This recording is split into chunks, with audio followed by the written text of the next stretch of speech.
शेतकरी आहे. माझी या ठिकाणी डोंगराळ पट्ट्यामध्ये 8 एकर जमीन आहे. 8 एकरपैकी 1 एकरमध्ये कृषी विभागाकडून फळबाग योजनेची अंतर्गत लागवड केली. 50 रोपाची लागवड केली आणि नंतर या ठिकाणी सध्या आता जिवंत 40 रोपं आहेत.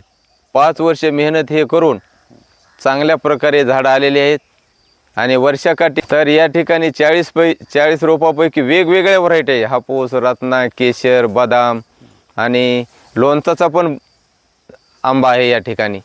आणि हा आंबा मी स्वतः घरी सेंद्रिय पद्धतीनं पिकवून अंबाजोगाई या ठिकाणी मार्केटमध्ये विकतो. मला भाव त्या ठिकाणी 150 ते 200 रुपये किलोप्रमाणे मिळतो. वर्षी अंदाजे 1.5 लाखापर्यंत उत्पन्न होईल आपल्याला. तोड केल्यापासून आत्तापर्यंत 5-7 लाखाचं उत्पन्न सरळ झालं उत्पन्न. आणि याला फवारणी नाही, खर्च नाही, काय नाही, फक्त पाणी देणे एवढाच हा खर्च आहे.